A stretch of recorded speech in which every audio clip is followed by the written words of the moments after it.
Hello, everyone, and welcome back to another episode of She's the Boss. Today, I'm joined by the founder of the Balance Collective, Clara Wilcox. Clara, thank you for joining us today. Please tell us about the Balance Collective, your inspiration for starting, and what services you provide. So the Balance Collective is a social enterprise whose aim is to reduce parental unemployment. And really, this journey to the Balance Collective started probably 5 years ago now. I went back to work after having my youngest child, who is now 5.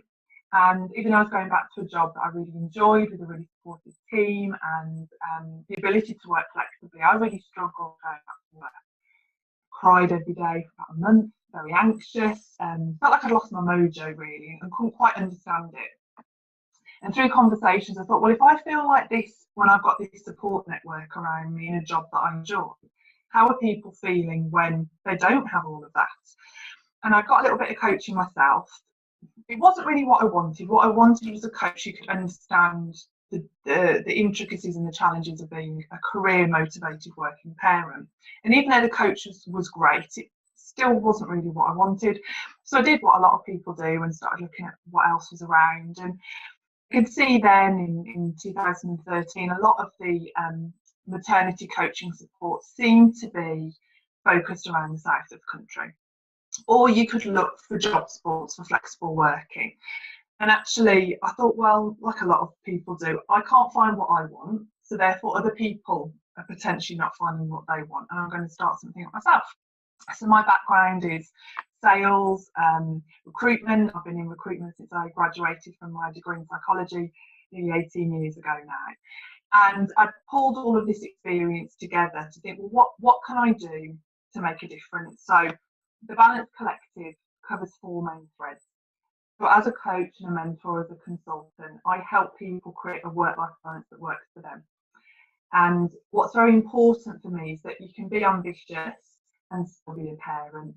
You can decide that you want to take the pedal off the gas and do something different for a few years, but you need to have the tools behind you to get back into the industry.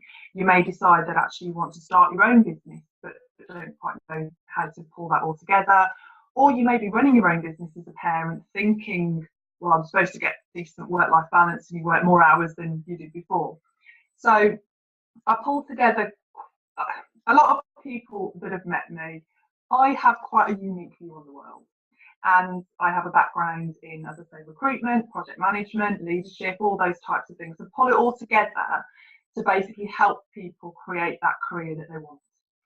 And it's everything from really traditional career coaching to sitting down and looking at their CV, helping them with their LinkedIn profile, wearing a manager's hat and looking at the flexible working request and saying, this will not get through because you don't actually make a good argument.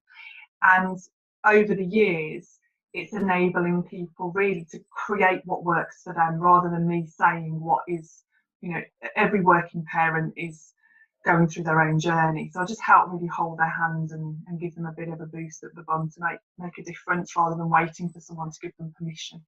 When you were in employment, you said that you were feeling anxious, you wasn't very happy. I guess how I would see that is a kind of crisis of confidence. It doesn't seem like the natural route to then feel like that and say, I know I'm going to start a business, which is very risky and requires, I would say, a lot of confidence. So how did you do that process? How did you feel? What gave you the confidence to take that step? Yeah. Certainly wasn't overnight. So what had happened is, whilst I was going through this transition and settling back into work, the wider department that I was in university had an enterprise arm. So I was able to bid as a member of staff for the Unlimited Social Enterprise Startup Seed Fund, basically.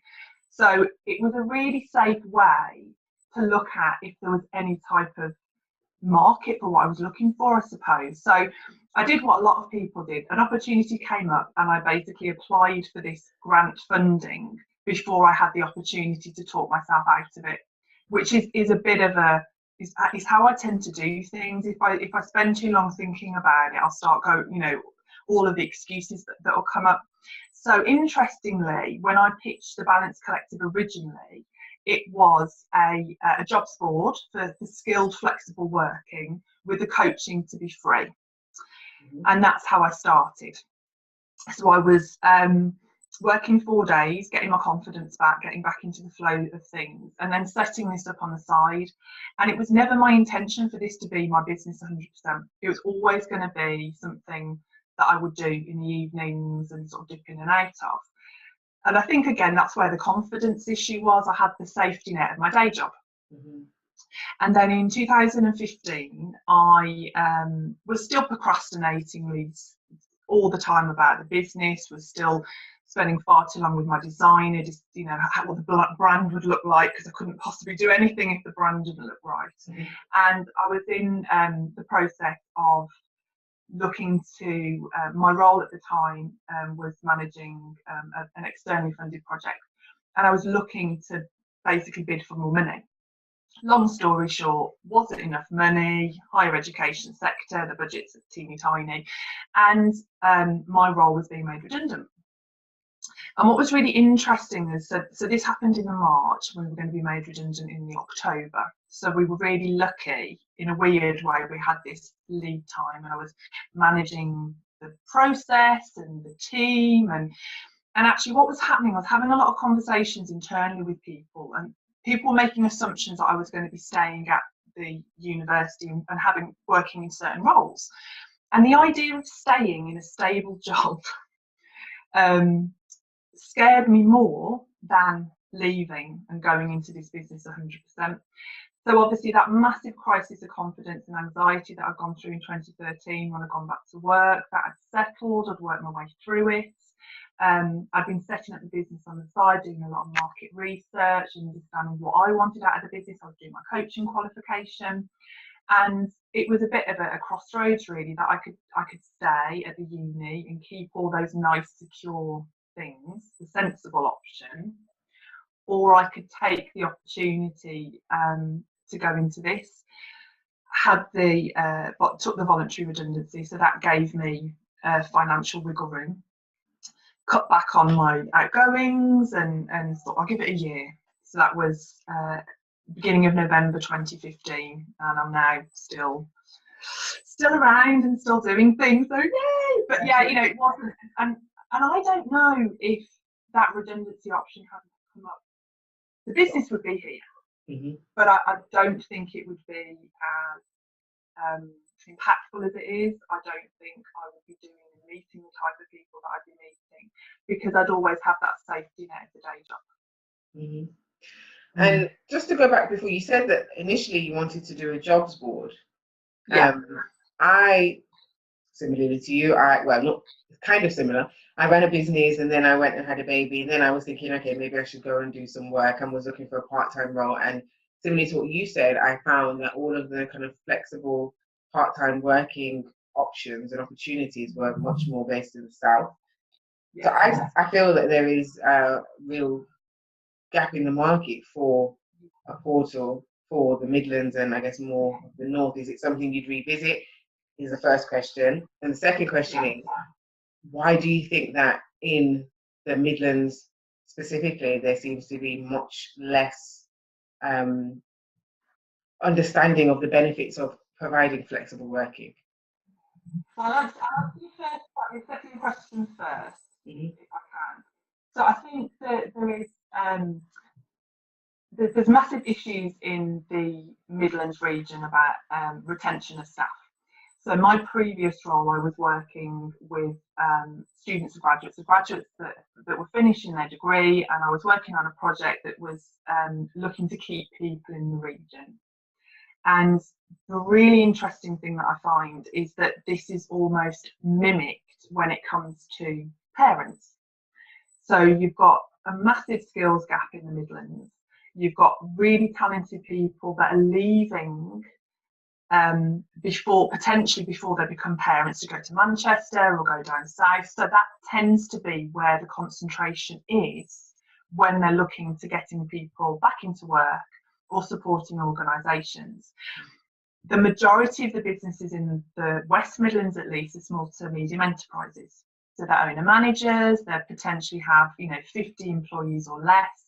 So they don't frequently have staff proportionately within their teams going off on parental leave. It might be one person a year, two people a year. So then it's the exception to the norm. But so you have this issue around West Midlands companies not advertising flexible jobs, because a lot of their jobs are filled through word of mouth. They are part-time or flexible because there's people returning, so it's an internal process, so you don't see them publicly. About 70 or 80% of jobs anyway aren't advertised.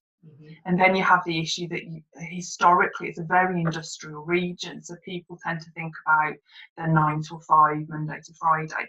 But in reality, and this is one thing I do with a lot of my clients, if you approach those organisations and ask them about flexibility, quite often they will, for the right person, but they won't advertise it because they don't know what it looks like, because it depends on the right person. There are areas that are developing in this, and the reason that I stepped away from the jobs board initially is that creating and running a jobs board and coaching are two full-time things. And what I was starting to find is that my natural preference is around the coaching side, and that the people that I was speaking to, actually they don't have the confidence or the capabilities to put together a decent CV anyway and apply for the jobs. So you've got organisations that are interested in flexible working, and I do predominantly focus on parents, but it's actually a well-being issue for everybody. It's important for this to be open to everyone, really, for the sustainability of our economic growth in this country around flexibility. So I was bringing in opportunities, but the people weren't applying because they don't know how, because they're waiting for, well, I can only work 10 till 2 Monday to Thursday, and if it doesn't say 10 till 2 Monday to Thursday, I'm not going to apply for it. So my focus was, let's work with the candidates, and I help individuals craft opportunities for themselves and help them understand how to look for them. And what I've started to do with all decent business people should go out and do is I'm building a network. So I know the people that are out there that are doing this work. There's some lovely local based organisations in the Midlands or are coming down from the south and moving upwards. So what I do then is I act as a portal. And I have, like, one of my most read blogs is the how to find flexible jobs, how to find family friendly jobs, and that gets updated, will be updated again this year because it only got written last year, of these organisations that are looking at flexible work, remote working, portfolio working, consultative, so it covers everyone from the self-employed parent who wants to take consultancy work to the person who's looking to re-enter the market after maybe a 10-year break, to someone who just wants something that's family friendly. So I'm not against going back into the recruitment side, but I think it's going to be much more consultative rather than here's a jobs board, because actually there's other people that are probably doing it better than I can, and I found my lane. I feel like this is what I'm good at. What were some of the kind of biggest challenges that you faced in the first year, and what were some of your greatest successes? Okay, first year. So I think the first 3 months was actually decompressing from the redundancy process, to be honest. It was quite stressful. I've been at the organisation for nearly 9 years and was so emotionally attached to everything we did. It wasn't until I'd stopped that I'd realised how, like, my shoulders were up there. So I think it was just going from only ever being an employee to then managing everything and going, woohoo! And I basically watched the first 3 series of Scandal while I had my laptop on my lap in the lab, because I could. And then I got to the new year and thought, oh, okay.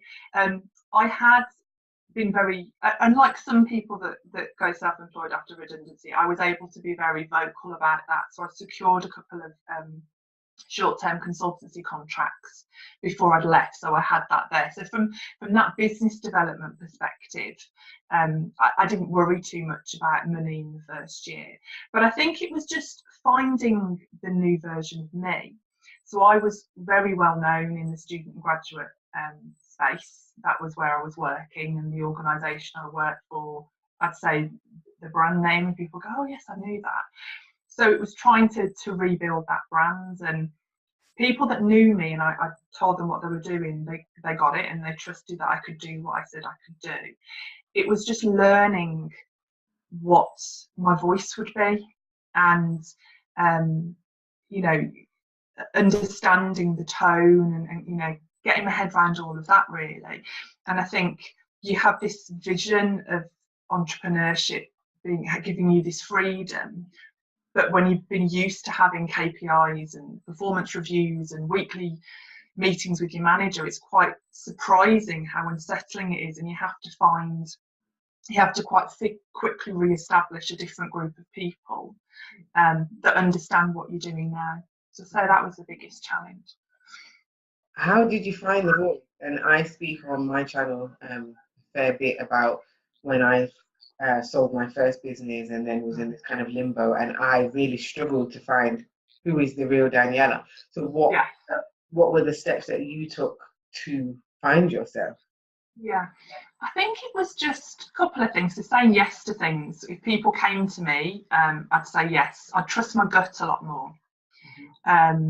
I think that was important for me as well, was to, you know, it didn't matter if it was strategically correct. If I didn't feel it here, I'd trust that. And actually writing, that was the biggest thing for me. I have always loved writing. I couldn't write enough in my previous role, or the type of writing that I was asked to do didn't really interest me. So, you know, part of it was finding my voice just by being accountable to writing my blog every week. And that really, really helped. And it, you know, some of it was a bit cathartic because I talked about my redundancy. I talked about returning to work as a bereaved parent.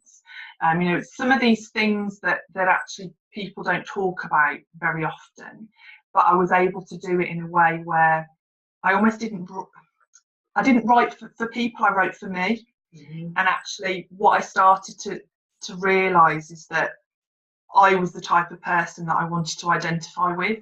So if I was writing about something and I found it interesting, people who also found it interesting would find it interesting. And if they didn't, then they're not the market that I wanted. And you know, I signed up for every course around client avatars and marketing and value and all this type of stuff. And I got to a point where, you know what, I can do this. I've been doing it for years. And I sort of just stepped away and started trusting myself a little bit more.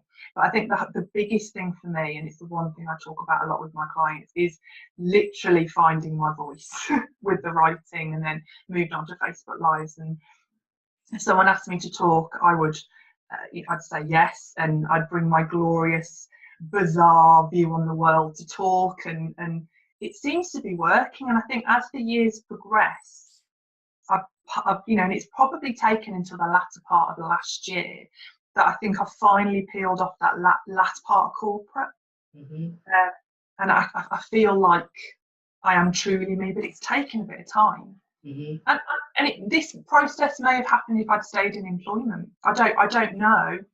This may have happened regardless of where or how I was earning my money. But no, I think the biggest thing for me is literally writing, sitting down on a regular basis and doing that. Yeah, it reminds me. I did also commit to doing a blog, and I've been terrible with it because I've been doing videos, but I am trying to work my way back to writing.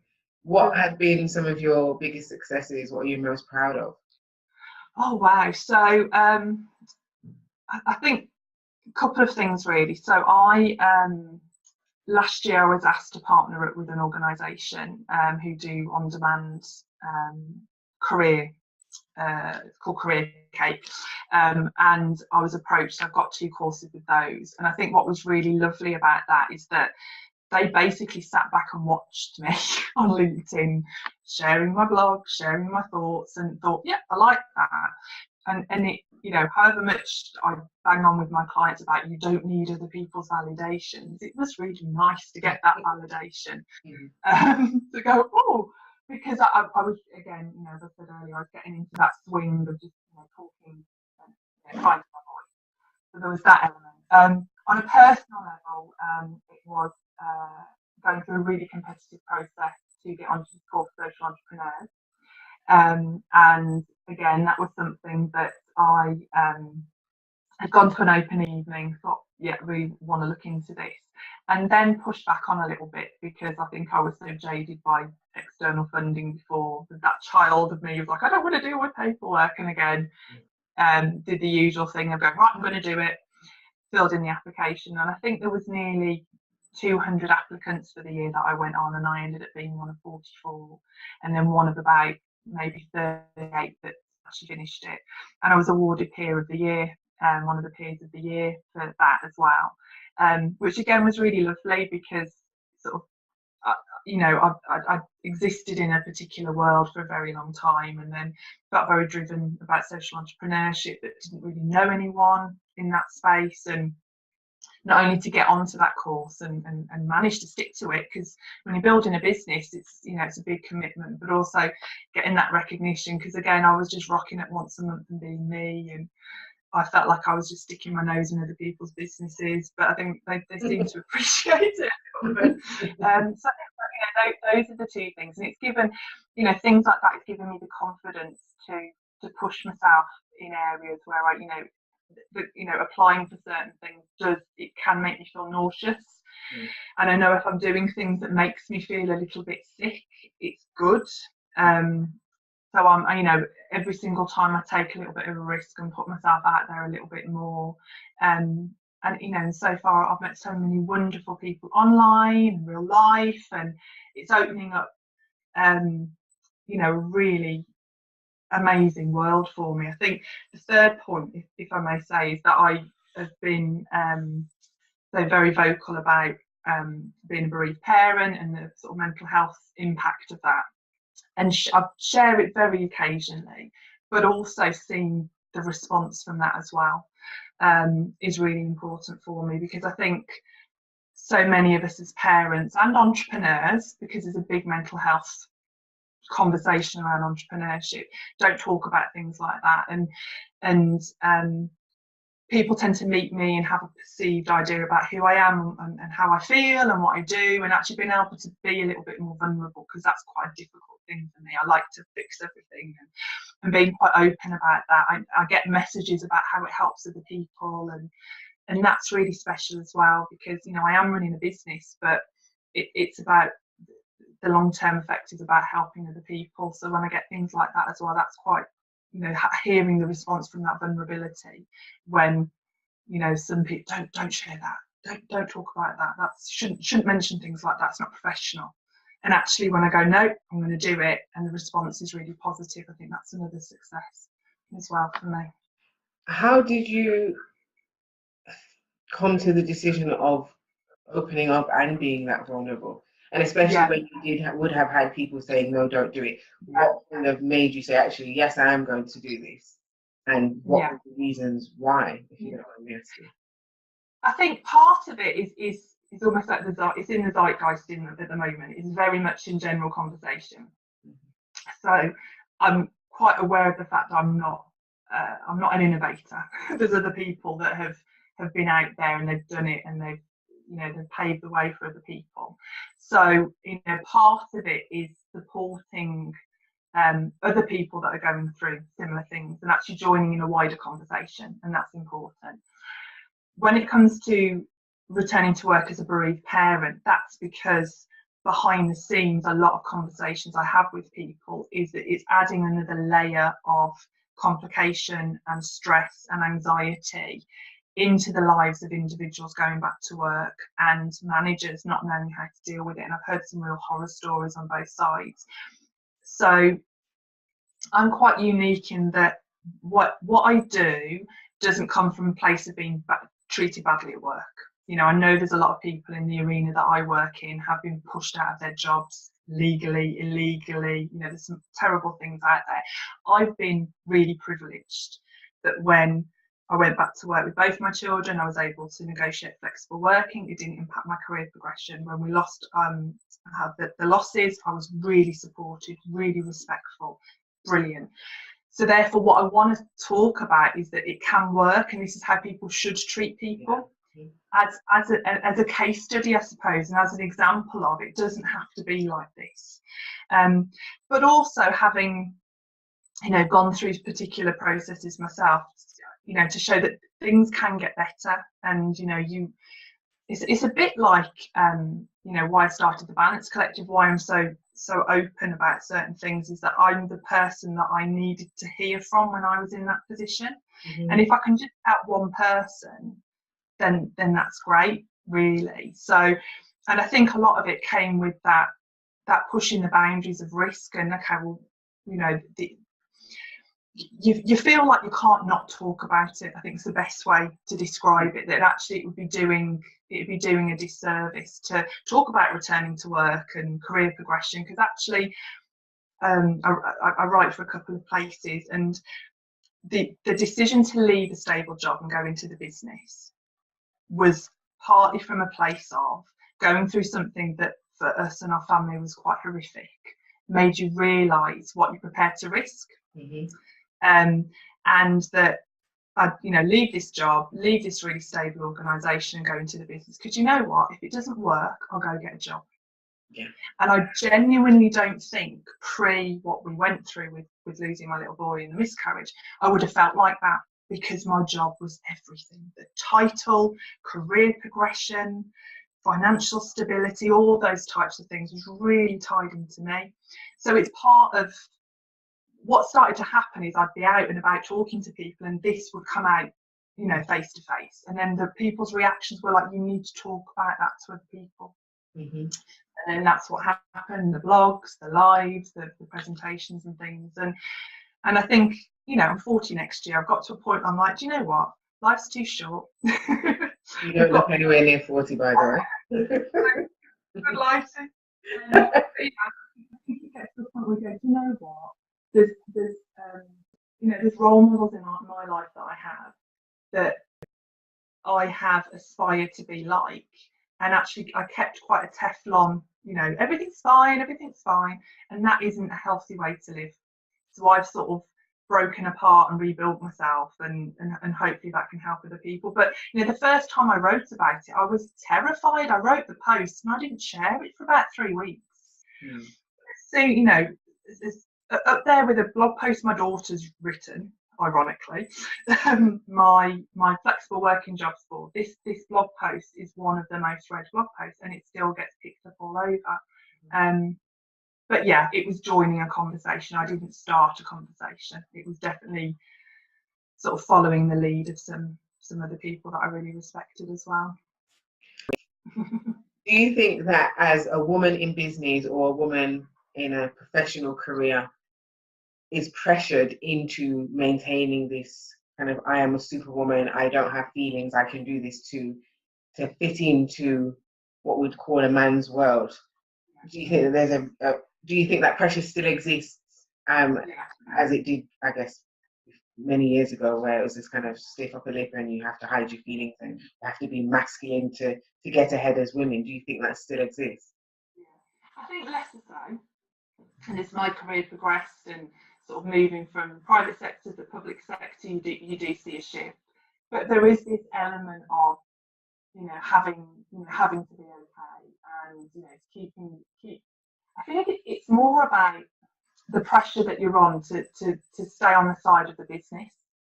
And actually, the last organisation I worked for was very female in its hierarchical structure. So I suppose we were quite unique in not having to, we were allowed to be female. We were unapologetically female, but I still felt like there was this element of, having to be okay, and, having to make sure that you influence and you support, and even though it was flexible working, sort of felt a little bit apologetic that you were leaving. And so, and I hear it more from a lot more of my clients in terms of, feeling like they have to, especially the parents, feeling like they have to not mention their kids, or I did it myself. When I was pregnant with my youngest, I didn't feel comfortable to admit we'd actually tried for a baby. It was like, oh, how did this happen? And it's a weird type of dynamic to be in. I think, again, I lived in a bubble that it predominantly positive. But yeah, there is this still element that you have to be very hard, you have to be very focused. You also, you have to, not talk about the intricacies of being a woman and how you're spoken to. And I remember sat in a meeting once with a senior person and he was mocking someone he knew because she changed her hair colour frequently, and apparently that made her flighty. And I was like, A, have you met me? My hair changes about every 3 months. And B, what? Mine changes every 2 weeks. But it's this type of subtle, picking and, I don't know why she's wearing that to work. It's a bit too low, or she's taking a little bit too long, and you sort of second guess yourself. And there's the whole mansplaining, and I've been in meetings where my idea has been taken up by somebody else who's more senior, who happens to be male, and it's a very subtle thing that I think sometimes you only notice when you leave. And I think the biggest issue for me actually is a lot of organisations associating stress with success. That good work only happens if you work late, and if it's stressed and you've got some type of drama and it's all a bit last minute, and if things feel easy, then you're obviously missing out on something, because everything has to feel a bit challenging, and people must want to progress in a job. They must be ambitious, and actually, if they're just happy to come in and do a job really, really well, and then leave and put their energy into their volunteering or their studies or their family or their acting or their charity work, or and that, I think, is actually bad for everybody. I think there's a lot of men who, for all the negativity that women get about having to work in a man's world, I think there's an awful lot of men that also get dragged along. The dads that, when I had my daughter, I was always asked when I was going back to work. My husband never got asked about his flexible working arrangements. He might have wanted to change his hours. So I think it works on both sides, really. But it's something I've noticed when I've come out of it. When you're in it, it's quite a little bit harder because you're working so hard to prove yourself generally, regardless of gender. It's only when you come out of it you notice it a little bit more. And just like you led me to ask so many different questions in my head, and I'm trying to think which one follow in the best way. And this series is primarily for women, but there may be men watching as well. What would you say to men or to women who want to speak to their husbands, who are having children and who want to take longer off work or do flexible working? Because I was speaking to a friend of mine the other day whose husband was going back after 2 weeks of paternity leave, and he was absolutely devastated. And he was like, "It's not fair. Why do you get to spend all the time with baby and I don't?" But how would you recommend? And obviously, don't give it all away because you want people to pay you. But how would you recommend somebody approach that as a conversation with the boss? Or well, I think it's the key thing to remember with a flexible working request. Anybody that's due to have a baby soon, they need to look up at the shared parental leave rules in their organisation, because every man has the right to have shared parental leave. I'm not an employment lawyer. You need to go and look at your individual, but it's there. There's only about a 1% take up at the moment, so it's teeny tiny. But do you think that 1% take up? So even though it's there, do you think that society makes it much more difficult to do? Because I'm sure, had I asked my friend, he probably has it in his contract that he can, but he feels like he can't because you're the man and he's supposed to go back to work. I think it's two issues. I think shared parental leave doesn't financially enable men to take longer off.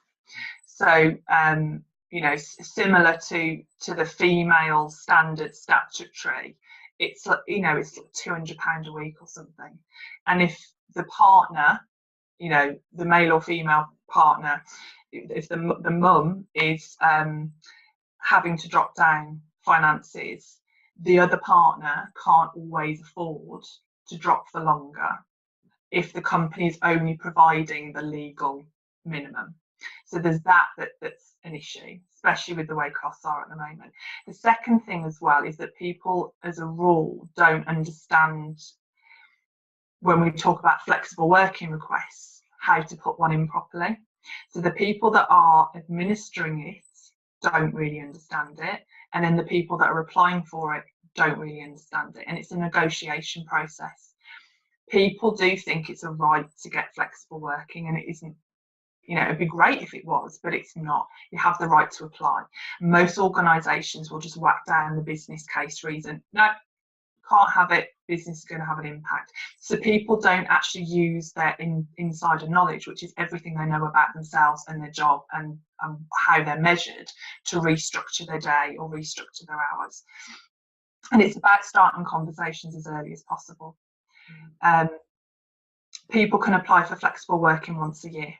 So again, it's not a case of you just need it in the first year. You know, I'm finding I've got a 12-year-old and a 5-year-old, and I thought by the time my kids were in school, that was it.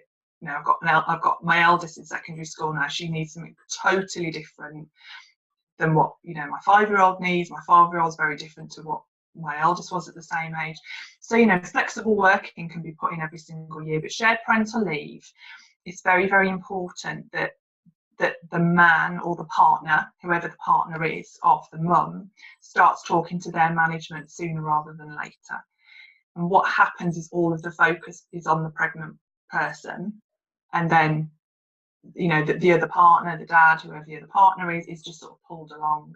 So it's to be quite honest about it, and you know, to ask about the, you know, the process, ask about the support they have, put in that flexible working request. Look at using holiday in a particular way, ask about remote working, you know, but the most important thing is to understand that the business is going to want to make sure that you're still doing your job. So you need to know, you need to understand what you know about your role and use that as a way of presenting how it's going to impact. And worst case scenario, find another job. It sounds really blunt, but, you know, kids or no kids, you're never going to get this time of your life back. So if people are feeling like their working conditions are not being listened to and they're not being supported, find something else that will. It will take longer, it may take a while, it may be a risk, but too many people feel really obliged. You know, they're waiting for permission from someone else to make a change. But, you know, any partner of somebody who's due to go on maternity leave soon, is check out your shared parental leave policy as soon as possible. That's the short answer. I've just found this also very interesting. I don't want to delve too deep into professional stuff. So going back to the business side, what are the aspirations that you have for the business over the next kind of 5 years? Okay, so in my head, there's going to be little hubs all across the country.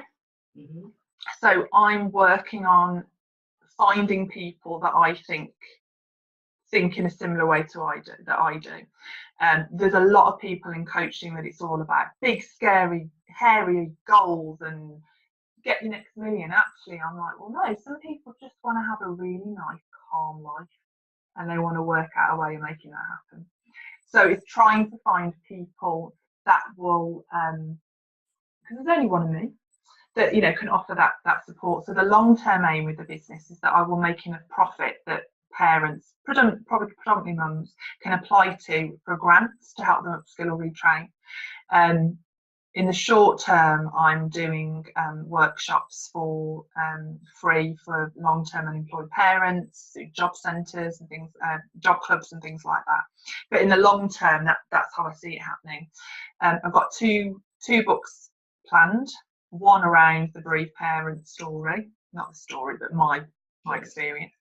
And the second is almost like a handbook, so that whenever, doesn't matter what stage of your life you're in, you can flick to the relevant part, apply that information and make a difference. So that those two things. So it's just really growing the message and working on my online stuff, trying to help as many people as possible, really, and to get the brand, you know, better known. So when people think about work-life balance for parents, my name is the one that comes up in the sentence, really. So that's the 5-year plan. Because, you know, Steady progress. Sounds like excellent progress.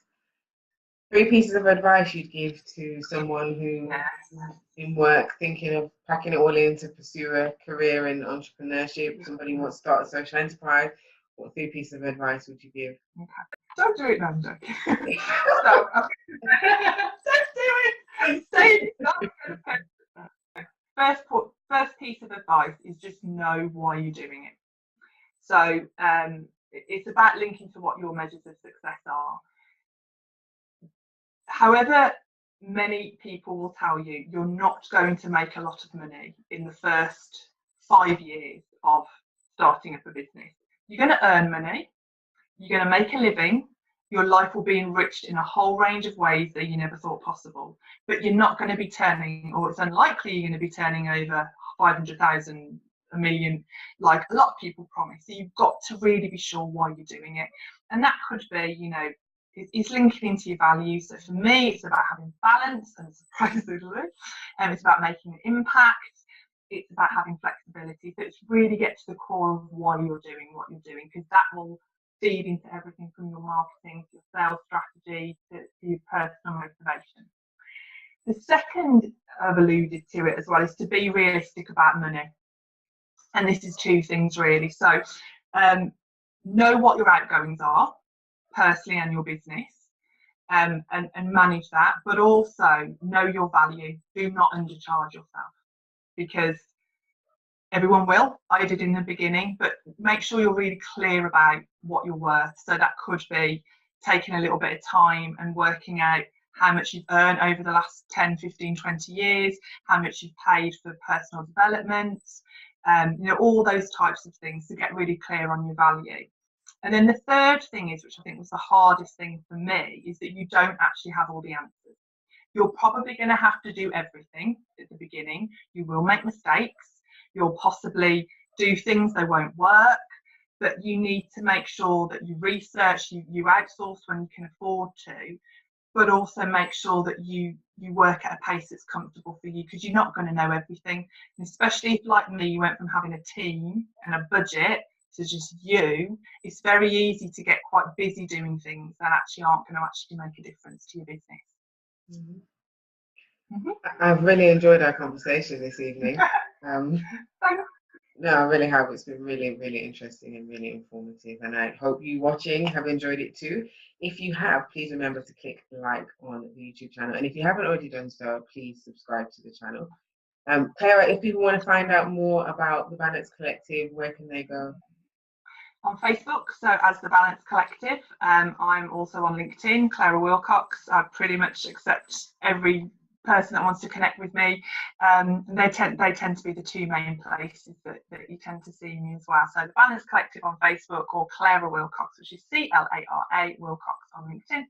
Thank you everyone for watching. Make sure that you subscribe to the channel. And if there's anything that Clara said that really resonates with you, please leave a comment in the comment box.